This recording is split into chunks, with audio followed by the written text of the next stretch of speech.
आप सभी का आज के इस वीडियो में हार्दिक स्वागत है। प्यारे बच्चों, आज के इस वीडियो में हम सीखेंगे कि हमारे जो स्वर अक्षर हैं अ से लेके अह तक इनकी मात्राएं वे कौन कौन सी हैं और वे मात्राएं हमारे जो व्यंजन वर्ण हैं इन पर कहां कहां पर लगती है। चलिए वीडियो की शुरुआत करते हैं। इसके पिछले वाले वीडियो में हमने सीखा था कि स्वर अक्षर और व्यंजन वर्ण से मिलकर बिना मात्रा वाले शब्दों को कैसे पढ़ना है, यह हमने पिछले वाले वीडियो में सीखा था। और अब हम अमात्रिक शब्दों को पढ़ना सीख चुके हैं। अब हम अगला जो हमारा लर्निंग स्टेज है वो है मात्राओं का।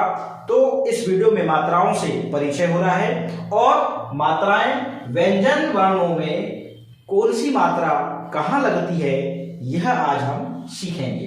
चलिए, ये जो अ स्वर है इसकी मात्रा नहीं होती। इसके पहले वाले वीडियो में मैंने बता चुका है, क्योंकि अ जो स्वर है इन व्यंजन वर्णों में मिला हुआ है, इसलिए इनका उच्चारण करते समय जब आप क कहते हैं तो अ निकलता है। इसका मतलब अ स्वर सभी व्यंजन वर्णों में मिला हुआ है, इसलिए अ स्वर की कोई मात्रा नहीं होती। आ की होती है, जिसका प्रतीक चिन्ह आप इंग्लिश का जो लेटर है टी इसके समान होती है। और हम यदि हमारे हाथों से इसकी पहचान बनाना चाहें तो आप इस प्रकार से भी आप टी बना सकते हैं। तो एक डंडा आप खींच देते हैं तो यह बन जाती है आ की मात्रा। अब देखिए यहाँ पर जिसे हम छोटी ई कहते हैं तो छोटी ई नहीं कहना है, सिर्फ धी से बोलना है और ई की मात्रा बोलना है, बस इतना सा बोलना है। और जब बड़ी ई की बात आए, बड़ी ई तो बोलना ही नहीं है, क्योंकि मैं यहाँ पर पहचान के लिए बोल रहा हूं। तो बड़ी ई की मात्रा को आपको थोड़ा सा धीरे से बोलना है, ई की मात्रा ऐसे, और ये ई की मात्रा और ये आ की मात्रा, सॉरी ये ई की मात्रा और यह जो है ई की मात्रा। इस प्रकार से आपको उच्चारण करना है। छोटी ई बड़ी ई नहीं बोलना है। छोटी ई और बड़ी ई की मात्रा बोलेंगे तो आपको शब्द पढ़ने में क्या होगी, कठिनाई महसूस होगी। इसलिए मैं जैसा कह रहा हूं वैसा ही आपको याद भी रखना है, पढ़ना भी है। मैंने बताया था इसके पहले कि यदि मैं हाथ से बनाऊं तो देखिए ये वाली जो मात्रा है ई की बन रही है और ये वाली जो मात्रा है वो ई की बन रही है। तो ये हमारे हाथों के माध्यम से भी इन मात्राओं को याद रख सकते हैं। ऊ की मात्रा, ये देखिए ये है ऊ की मात्रा और ये जो है ऊ की मात्रा। बस इसको थोड़ा सा धीरे से, इसको थोड़ा सा जोर से। री की मात्रा, ये देखिए यहां पर कोई धीरे से और जोर से बोलने वाला कोई फार्मूला नहीं है, इसे आप री की मात्रा बोलिए। और आगे चलते हैं हम, ये ए की मात्रा, ए की मात्रा मतलब एक ही ए की मात्रा। ऐ में दो मात्रा आ जाएंगी, ये देखिए। अब आती है ओ की मात्रा, तो ए की मात्रा के नीचे यदि हम एक डंडा खींचते हैं तो ये बन जाती है ओ की मात्रा। और यदि हम ऐ की मात्रा के नीचे एक डंडा खींचते हैं तो ये बन जाती है औ की मात्रा। यदि हमको ए की और ऐ की मात्रा याद हो गई तो ओ और औ की भी याद हो जाती है। ए के नीचे यदि एक डंडा खींचे तो वो ओ की मात्रा बन जाती है, और ऐ की मात्रा के नीचे यदि एक डंडा खींचते हैं तो वो काय की मात्रा बन जाती है, औ की मात्रा बन जाती है। और अंग की मात्रा ये है, ऊपर बिंदी सिर्फ एक लगेगी और अह में ये विसर्ग की बिंदी आ जाती है, बस इतना सा है। तो ये हो गई हमारी मात्राएं। तो मात्राओं को उच्चारण करने का भी तरीका बताया मैंने। ये है आ की मात्रा, ऐसा ही निकलना चाहिए आ, यदि किसी व्यंजन में लगे तो का ऐसा निकलना चाहिए। ये ई की मात्रा, ये ई की मात्रा, पहचान ये है। आ की मात्रा की पहचान ये है। ऊ और ऊ की मात्रा तो आप समझ लीजिए, सीधा ऊ बना रहे हैं तो ऊ की मात्रा, उल्टा उल्टा ऊ बनाए तो आपने ऊ की मात्रा। ये इसे हम काउंटिंग में 9 के रूप में भी देख सकते हैं। यदि हमने सीधा 9 लिखा तो मान लीजिए ऊ की मात्रा, और उल्टा 9 लिखा तो ऊ की मात्रा। री की मात्रा आधा सर्कल, हाफ सर्कल है। ए की मात्रा बहुत सरल है, ए कहते हैं तो एक फिंगर निकलती है, इसलिए ए की मात्रा। ए की बात करते हैं तो यहाँ पर देखिए ए, तो यहाँ बहुत सारी फिंगर आती हैं, इसलिए यहाँ पर 2 मात्रा। और ए की मात्रा के नीचे हम एक डंडा खींच देते हैं तो वो ओ की मात्रा, और ए की मात्रा के नीचे एक डंडा खींच देते हैं तो वो बन जाती है औ की मात्रा। और ये अंक की, ये अह की। जब आप लेखन का अभ्यास करें तो इन मात्राओं को कम से कम 4-5 पेज लिखिए। जब आप बोल बोलकर 4-5 पेज लिखेंगे तो ये मात्राएं बहुत ही सरल तरीके से याद जाती हैं, क्योंकि इनका उच्चारण और पहचान मैंने ऐसा बताया है कि शायद उतना कठिन नहीं है। जब ये मात्राएं याद हो जाएं, अब हमें सीखना इस बात को है कि कौन सी मात्रा किस अक्षर के पहले लगेगी, किस अक्षर के बाद लगेगी, किस अक्षर के ऊपर लगेगी, किस अक्षर के नीचे लगेगी। देखिए हमारी जो मात्राएं हैं ये अक्षर के पहले भी लगती हैं, बाद भी लगती हैं, ऊपर भी लगती हैं और नीचे भी लगती हैं। ये हमारा जो मात्राएं जब हम व्यंजन वर्णों में चढ़ाते हैं तो उनमें एक रूपता नहीं रहती, कोई पीछे, कोई आगे, कोई ऊपर, कोई नीचे। तो हम देख लेते हैं, यहाँ पर मैंने लिखा हुआ है इस डिब्बे में व्यंजन वर्ण क से ग, तो समझ लीजिए यहाँ पर क से लेके ग तक व्यंजन वर्ण है, क्योंकि व्यंजन वर्ण में ही हमारे जो स्वर है इनकी मात्राएं लगती हैं। चलिए बात करते हैं, अब आ की मात्रा कहाँ लगेगी। अब हम यहाँ पर आ की मात्रा यहाँ पर लगा देते हैं, तो ये वर्ण के बाद लगती है, मतलब यहाँ पर वर्ण है और वर्ण के बाद लगती है, तो आ की मात्रा वर्ण के बाद।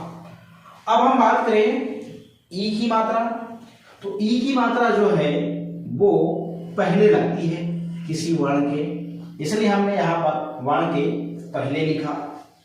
अब बात करें हम इसकी ई की मात्रा की, तो ये व्यंजन वर्ण के बाद लगती है।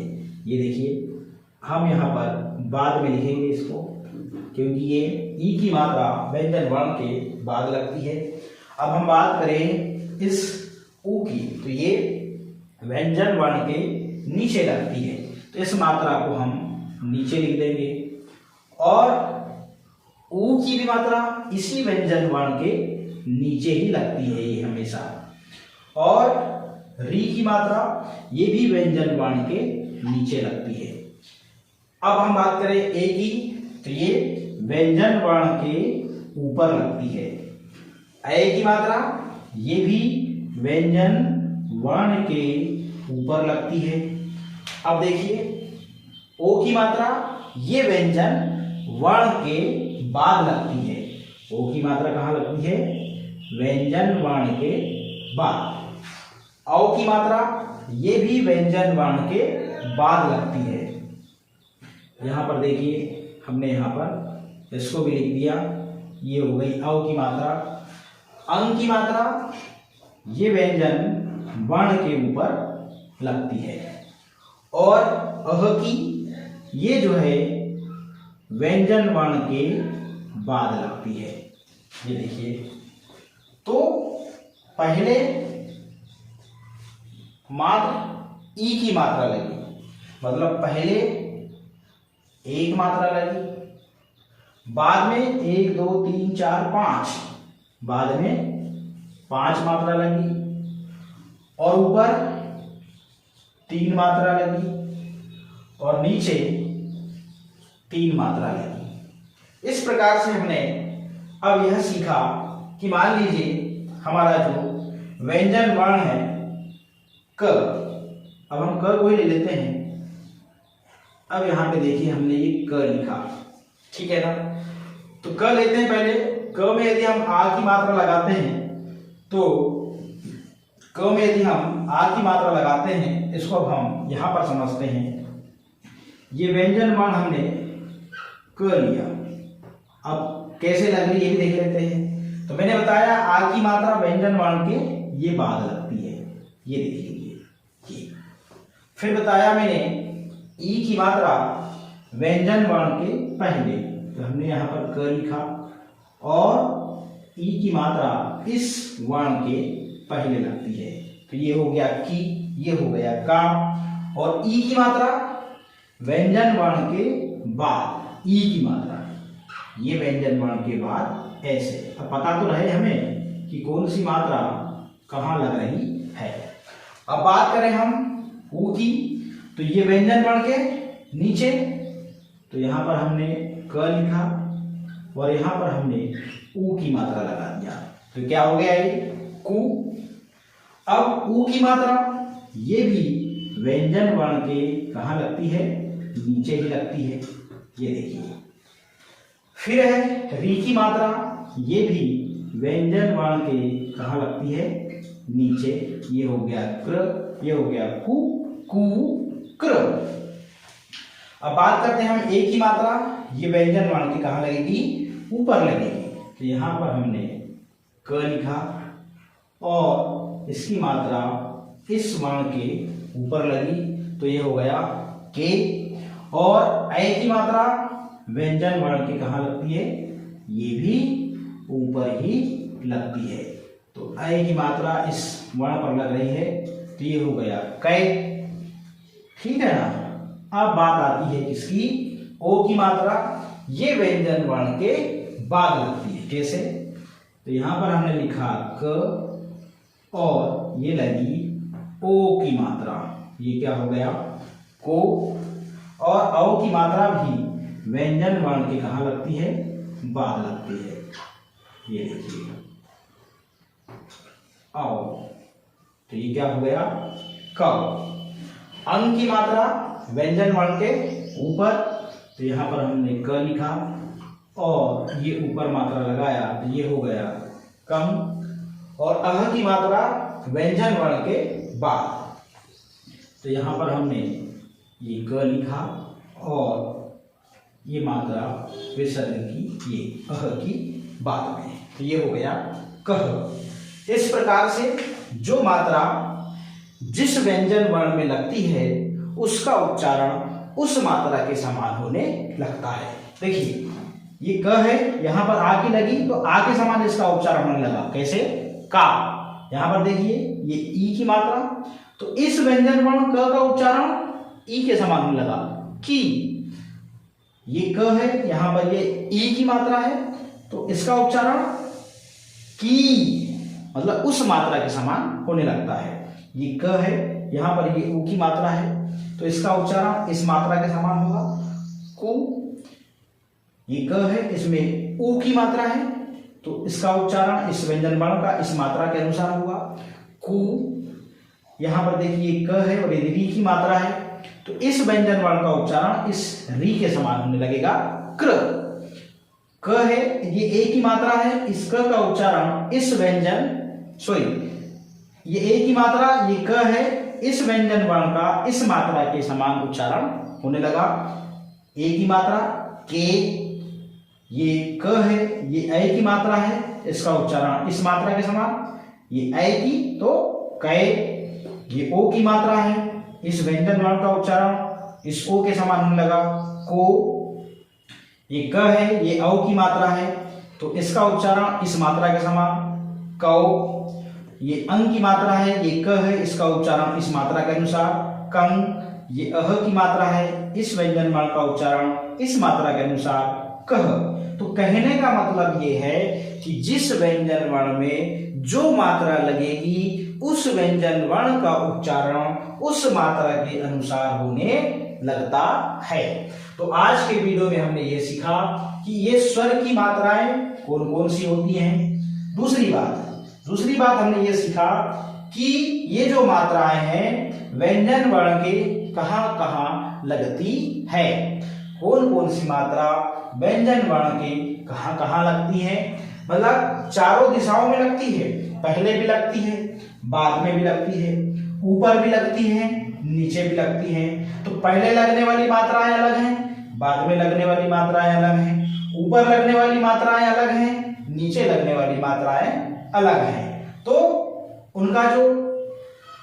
उनकी जो आकृति है उनमें परिवर्तन होता है मात्राओं के अनुसार, देखने में भी और उच्चारण में भी परिवर्तन होता है। आज के इस वीडियो में हमने मात्राओं के बारे में सीखा।